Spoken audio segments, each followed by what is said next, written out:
Hello, and welcome to 73 and Sunny, the podcast about the journey of getting things just right. We talk to tech, sales, and marketing leaders about how they're growing, dialing in best practices, and getting closer to that sweet spot. With us today is a man who is a powerhouse in the performance marketing world, co-founder of Double Positive, former CRO of Digital Media Solutions, and currently running Liner Connections, a sales consulting firm. Joey Liner. Welcome, Joey. What's up, Mr. Cross? Good to see you, my friend. Thanks for having me on your show. For sure. Thanks for being here. I first have to say, walking with Joey through a conference floor is a problem. You can't get 5 feet. There's always someone coming up to you, wanting to hug you, talking about, there are people that you've worked with, people that you've collaborated with, people that love you. So first question is, how do you get to be the man that everyone knows? Well, I'm old. I've been doing this for 20 years. But it's I just have spent, thankfully, my early stages of joining the performance marketing space, just building amazing relationships, being that likable guy, and just getting to know everyone's inner workings. As far as like who they are, where they're located, their favorite sports team, how many kids they have. I just been able. It's a cool trait that I guess have been able to carry through my career, is just being able to hit that button when I know I can connect better with people and they trust me, they like me, they know I'm genuine, honest, sincere. I give them my heart, and most of the time it really helps me have that better connection. So, yeah, it's like when I'm at the trade shows, it's nice to see everybody. It's just hard to have back-to-back meetings because you're not going to make that next meeting. You need to give yourself that 15-minute buffer. I'm not kidding. We had a 30-minute meeting, and I think in our first sit down, and I think it was like squats. You were like sitting down, stand up, sit down, stand up, because people were just coming by. It was incredible. Yeah, and I've also just real quick, sorry, I've also spent a lot of time in different verticals and industries, and so I think that's been it. A lot of folks in our space, they stay into one specific vertical, and if you really cast a wider net and you build up a reputation through different verticals, you know, uh, it really helps you expand those connections. So for me, I've been very fortunate to work in different industries and work with a lot of direct brands, work with lead generators, service providers, just kind of open to relationships that are really going to help me and the other side of that get better. So will you give us a quick overview of how you got to where you are running Liner Connections? Yeah, I mean, it's been an amazing journey. I've been very fortunate. I got into the performance marketing space in 2002. My good friend Jason Goldsmith and Sean Fenlon, Ben Levy, we all started working together at a company called theloanpage.com during the first refinance wave coming out of the .com bubble there. And, we crushed it in the mortgage space. And one of the big retail mortgage or buyers had said, "Hey, we were selling leads like the shared lead model, just like Lending Tree. It was a leader in the space, it still is today." And they said, "Hey, we're having problems getting these people on the phone. Can you get them on the phone for us?" And we're like, "Hey, we don't really have call center back." We paired up with a call center that really helped us get the consumer on the line and kind of coin that warm transfer phrase and process, and started transferring live interested consumers uh, to a loan officer and started that sales process.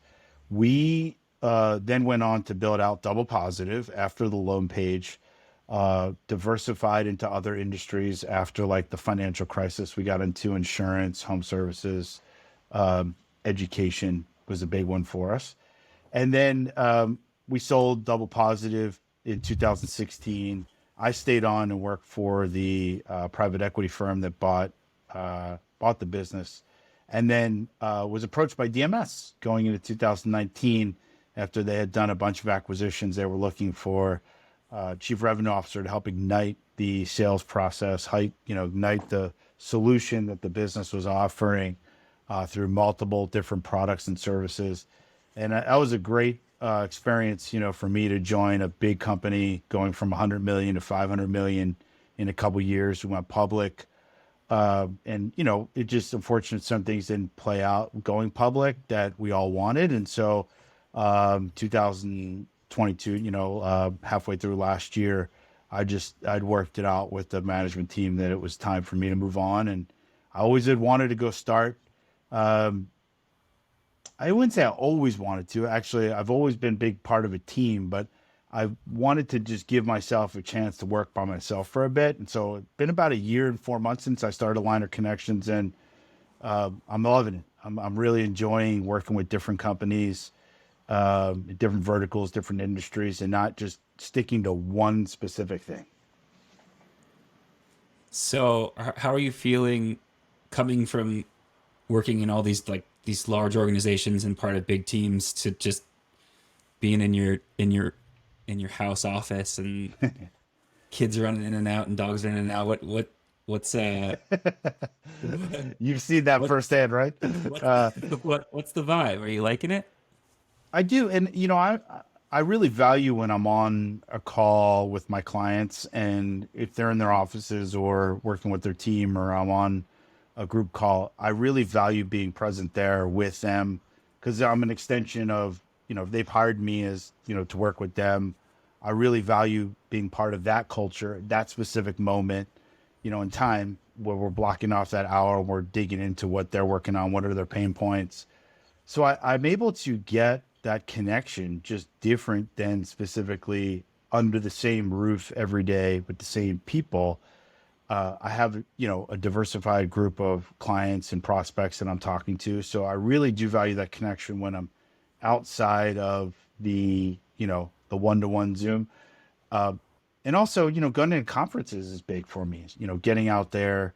I think that's really where all of business development is happening now post pandemic because, we used to get on planes and go visit clients specifically in their office and spend a day and a half, which, is important.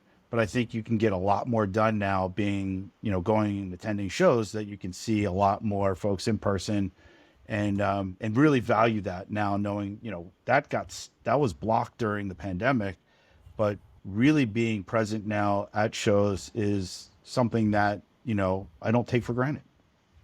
It's really interesting you mentioned that that's where that the conferences and trade shows are where BD is happening because I think that from a from a direct selling perspective, I think that's actually gotten worse at trade shows and conferences. Like for people coming to buy directly, Yeah. there's the topics of the conventions and and conferences that I've been to in the last let's say year and a half. The Yeah. vendors are going, man, where are the buyers? Or man, this place doesn't seem to have a lot of buyers coming. Right. But the B2B building relationships and business relationships seems to be where you have to go. And so it's become less, and maybe it's always been that way to some degree, but it's become less of a place where you might necessarily go to find new customers, but where you go to find partners. That's a really good point. I think there's a couple conferences that do get a lot more direct brands to attend, but you're right. For the most part, it's a lot of lead generators, suppliers, service providers, vendors. But like you said, it's a good time to sit down with them and have a more strategic, conversation, deeper dive into how you can work together and maybe go after a partnership with a brand together. The brands do get attacked when they go to shows because some of them are scared to attend, but we keep encouraging them to get out there. I think also part of it's the economy. They probably have had budget cuts and just Yeah. as far as traveling and attending, they can't attend all the shows. Whereas if you work for a lead generator or service provider, it's really you bake it into the budget, you get one win out of it, and it pays for itself, right? So I Yeah. think it's just different when you're on the direct brand, but that's a good point. That's a really good point. But I think we're still evolving and learning post pandemic together. Well, and going back to Liner Connections, Yeah. this probably is one of the top, from an opportunity perspective, companies and brands need consulting maybe in the performance marketing space more than ever. I want to pivot to the challenges and regulations and legislation that are happening within the industry. I guess we should start, if you can, give us an overview of kind of what are the most current challenges. I don't know if we should assume that everyone listening to this podcast knows what TCPA is, but maybe if you could like a little bit kind of a primer for those who don't know what are the regulations around the industry, what are the challenges happening, if you could just speak into that a little bit. Yeah, I mean, this is probably one of the most challenging times, and I've been doing this for 20 years, I would say, where the industry's facing stiff regulatory front right now from the FTC, the FCC, in regards to, lead generation and consumer experience. But you know what? I'll back up a second. Just say because I've been doing this for a long time, I have seen some pretty pivotal moments in time where everybody kind of freaked out a little bit, but it made the community stronger. Let's go back to 2004, when the do not call list was evolved. I think everybody at the time didn't know, like, hey, like if and first when President Bush just said that he was going to deploy the do not call list, um, that was really when we were just calling every number in the phone book if you and and just harassing consumers. And I think the solution to that was, hey, Mr. Smith filled out an online form, and in the privacy policy it states that we can contact them. We have an existing business relationship in EBR. We'll call them up to 90 days. That kind of persisted for a while, and then cell phones grew, right? They evolved and people started buying plans. And if you remember when you bought cell phones, like at first in plans, you paid per minute. It wasn't all you can eat like it is today. And so you would get unwanted calls on your cell phone or texts, and you had to pay for that. Well, it took the government years and years and years to ultimately catch up and put legislation and expand the Telephone Consumer Protection Act to have the mobile provision in 2013 that said, hey, you have to have written express consent to contact this consumer via automated dialing technology. By that time, we were years into all you can eat plans. We weren't paying per minute, but the government finally put that plan in place. And, it now protected consumers that, were not going to pay per that specific instance. But it also woke our space. A lot of people, unfortunately, got hit up with Telephone Consumer Protection Act complaints for not having express written consent. But I will say it brought the community better together, because we all at the time, lead generators, kind of came to, hey, where do we put that language by the submit button that says, by clicking here, you have authorized ABC to contact me via automated dialing technology. And it worked. Do we put a checkbox? How big does the font need to be? Everybody kind of came together around that and unified and built this marketing partners list that anytime you wanted somebody to be able to have the ability to call, you put them in your marketing partners list. Fast forward to where we are today, the industry has gotten a little way out of hand, actually. So it's the marketing partners list for a lot of lead generation companies lists 10,000 different names. So anytime you sign a contract with a potential buyer, you just add them to your marketing partners list. So it's not clear who you're going to contact, who the consumer is going to be in contact with. And I think the FCC saying that's got to stop. Like, there's just too many people on these lead generation pages. Number two is there's a lot of cross-sell, down-sell, that's occurring, that the consumer isn't being aware of what's happening. So it's not clear. So the FCC saying the multi-lead generation paths that are happening today, that's got to stop as well. To clarify what you mean, Yeah. when people are opting in, so they're going to a website, they're saying Yep. they're interested in, let's say, let's call it an easy one, a mortgage. Let's say they're interested Yep. in a mortgage. They fill out an inquiry form that says they want someone to reach out to them to tell them what kind of rate they can get. That's right. And then attached to that, so then the rule is only the partners who are listed there are able to call me. So maybe I'm saying maybe I'm on a website that has multiple mortgage lenders listed. Yeah, I'm saying it's okay for all these, let's say 5 people to call me, but there might be a link that has 10,000 people in it. that's right. And by clicking submit, that I'm, because of the way that they're structured, that I'm also agreeing to 10,000, those other 10,000 people to call me. And that feels wrong, right? It it is, and that's what's happened, right? Is that you're right. We used to be at a point where you fill out a mortgage form and say these 5 lenders will contact you. That doesn't happen anymore. You go through a form, there's a click wall, the consumer can click on multiple different offers. But if you get an outbound dial from a mortgage company up to 5 times, that's probably how it should work for a competitive process, right? But then some roofing company calls you, some home insurance company calls you, and if you read the mobile provision for the TCPA from 2013, you're only supposed to call the consumer for where the direct offering was, where you have express consent. The lead generation companies got crafty on, like you said, how they created that other verticals to outbound, and I think the FCC, rightfully so, is saying we need to hone in really on what the consumer wants, and we're not putting the consumer first as a lead generation business. I think a lot of companies got revenue driven models way before the consumer experience, and now the FCC saying this has got to stop.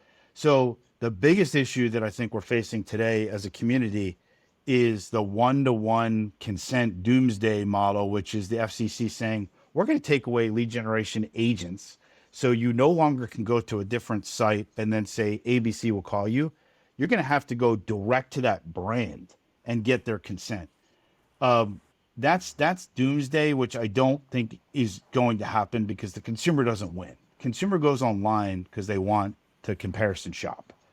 And if we can go back and put rules in place on how many people or how many brands can get matched to that consumer, how many times they can potentially outreach to that consumer, and give them specifically what they were looking for, I think hopefully there'll be some compromise. There's two organizations that are working closely with the regulatory boards and the FCC and the FTC. It's Eric Trotman's Reach and Consumer Consent Council, which is now under PACE. Those two organizations are leading the charge and trying to help build standards for our space, so we do get to work in some common ground. Because I do think the worst thing that can happen for us and the consumer, quite frankly, is if they only get matched to one company and there's no comparison shopping. They could, if that consumer sells, if that brand sells them a higher margin product, and the consumer just goes with it, they didn't shop. And I think that's not fair. And so I think we have to find some common ground. I wonder how, those are great points. Thank you for that insight. I wonder how, if you've followed up or been following how AI is expected to upset and disrupt search, instead of Googling best Italian restaurants and getting, whatever Google puts at the top. And you could potentially, through an AI search, through something like ChatGPT that's kind of connected, or through other searches, be able to say, give me the highest rated, or give me the highest rated restaurants within this square miles, this many Hmm. square miles with this zip code. And you might assume that the same thing would happen for something like a mortgage or something like home services, where you'd say, find me the companies with the best 5 rates. Is there and I'm sure that the government's going to be behind in regulating how this kind of thing would work. Is there something for consent in that way, so that you might be able to provide consent via the actual search itself? I'm sure there's, as I said, it's probably going to, the regulations are probably going to be behind on it. But is there any motion that you're seeing behind the scenes towards using AI for consent, or ways that might work in the future? I haven't. I've seen AI used as a mechanism to, it continues to evolve as a to connect the consumer, through SMS or through, even now there's outbound AI replacing human agents. I haven't seen it yet from a consent capture, but I will say this: I think there is a little game of wait and see right now, from the lead generation community, and they want to see how the FCC responds to the NPRM. which should be in the next month. Notice of proposed rulemaking change is what is the NPRM. And I think, you know, there hasn't been any major changes to consent capture yet, because I think most of the lead gen companies are waiting to see what the FCC says is they're going to do. Now, matching engines may need to change, like how, like I said, you match up the four different, if we use mortgage as an example, four different mortgage companies will be paired up, and it's clear who who got matched to, and they'll be calling. I think there are companies that are looking into that matching process and publishing it so they can be ready if the FCC says, "Hey, by March, you have to make sure that it's clear." There also may be they need more time. They may just say they may come back and say they need some more time to evaluate all sides of it. There is a new commissioner that just came into the FCC recently, so I would encourage anyone that's listening that they want to learn more as to there's some good industry blogs like TCPA World. Consumer Consent Council puts out a great newsletter. That's where you can keep up to speed on some of the what's potentially going to change. But I haven't seen AI yet get incorporated with consent, but I'll bet you at some point it will be. And so I'll be a little more general here. Yeah. If you were going to consult a brand, let's say a Hmm. brand comes to you, they've got first party data that they're collecting on their website, but they want to get into performance marketing or lead generation. Can you what are some things that they should look out for? What are some tips potentially that they should start with right away? Are there, and this, I'm not fishing for Verse, but are there Yeah. tools that you would recommend that everybody have, or that if as a business, as a brand starting out with lead gen, that you would say, well, you should definitely have these kinds of things in place? Yeah, and I'm actually working with some brands now that are entering the performance marketing space. So I'm having these conversations live, like it's still relevant. It's a good question because you would think, oh man, a lot of people in performance marketing we get stuck in silos. They assume everybody has everything figured out. It's not the case. Lead management, you have to have a good CRM to be able to intake leads and then track them properly from sales milestones. But you also have to make sure that you can, it's a point of sale system as well. So sometimes you can do that together or have a separate system where this point of sale connects to the CRM, but making sure your front lines has access to the leads. But if you're using a good CRM, you can route leads properly based on geographic location, time of day. We use the terminology filters in our space to distinguish those points to make sure that you know, they're tracked properly and get to the right sales professional. Contact engagement is also key. So if you're new to performance marketing and you're looking for, hey, if I am acquiring leads, how am I getting in touch with the consumer? Is it an outbound dial? Is my speed good enough? Am I making enough dial attempts to contact the consumer? Am I using SMS, AI SMS, which I'm a big fan of? I know the Verse team are constantly evolving, the AI SMS engagement process, and I think that's key. You guys are the leaders in making sure that consumers can speak to people when they really want to, which is critical, right? We as an industry have always pounded the phone to make sure that we've outbound and to when it's convenient for the sales professional. Well, let's try to look at it when it's convenient for the consumer. So if you go into that mindset and you're buying leads and you're doing a good workflow, hey, let's make it convenient for the consumer to engage with us when it's convenient for them, not just convenient for us. Email marketing also, I think, is very important to make sure that you're following up the consumer. And it's funny, I just had a conversation with a friend right before this meeting, and it was about still a lot of sales, operations, and marketing not connecting the dots. We run into so many organizations that don't communicate, and it's simple sometimes. You just have to dumb it down and just make sure that everybody's working together for the same common goal. It's not just buy more leads. It's not just add more budget. It's not just sales needs to convert more. Make sure your infrastructure is connected. Use companies that are going to help you connect the dots. Don't be afraid to partner with best of breed in any specific area of your business that when you're getting into lead gen, that's going to help you succeed.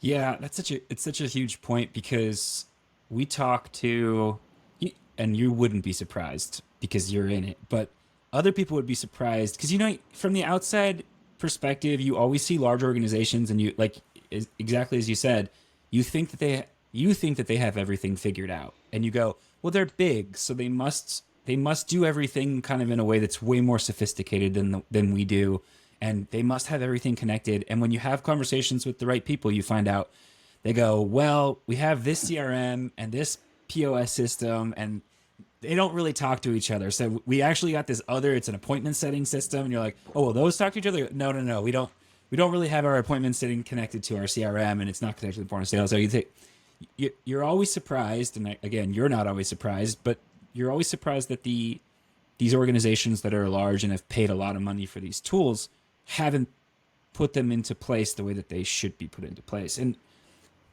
I'll go back to something that you said that I think is really important, and it's that a lot of brands and sales organizations, they do what they've done in the past that's worked. Right. And you mentioned omnichannel and using SMS, and there's a lot of different ways to use SMS for this, but the idea that you're going to create an outbound system where the goal for you is the call, right? You want to get them on a call with your sales agent. So what you do is call. You say, well, that makes sense, but Yeah. there's a lot of opportunities and avenues for ways to create calls. And one of the things that makes me excited, or that one of the reasons I like working with Verse, is the problem is you want to create more opportunities for the sales team. All they know how to do is dial. But both of those things are unrelated to what the consumer wants right now. And what the consumer might want is not to talk to anybody. They might have inquired. They might be laying in bed. They might be, waiting for their kid at school, and the car's parked, and they put the information in, and the kid gets in. They're not going to take a phone call with a home services person. They're not going to talk about a solar system while they're driving. Solar systems sounds like space. They're not going to talk about solar panels. For whatever reason, they're not going to get on a call right now. And we have to, if you're going to be consumer first, and if you call it one of your values as a brand, that we care about how we do business with you, you have to care about their preferences in terms of engagement too. So text messages allows you to have those initial conversations, set up a call for later. And I just really like the freedom that it allows, and really goes in another direction in terms of getting in touch with people. Agreed. And look, you talk about regulation and consumer engagement. Like, it's a good inflection point now, actually, that we're going to see, going into 2024, where one methodology where you just pound the phone, or, one now where you're looking at, putting the consumer first. There'll be a nice kind of collision course here. And you'll be forced to find different ways to use your systems better and to treat the consumer better, and dig in, or you're not going to be compliant. So I think it's actually a good intersection right now that we're going to be running into here, where we'll be forced to be smarter and compliant in how we engage with the consumer. And it's going to make everybody feel better, instead of just leaving that stuff getting dusty on the shelf. Totally agree. Joey, thank you so much for coming on the podcast. We appreciate you. We're happy to know you. We're really grateful for all the insights you provided. So thank you so much for coming on. Yeah, no, it's an honor. Thank you for having me. I really appreciate it. I'm really, I'm glad to be able to be on the show and be a good friend of you and the team. So keep up the good work. Thanks, Joey.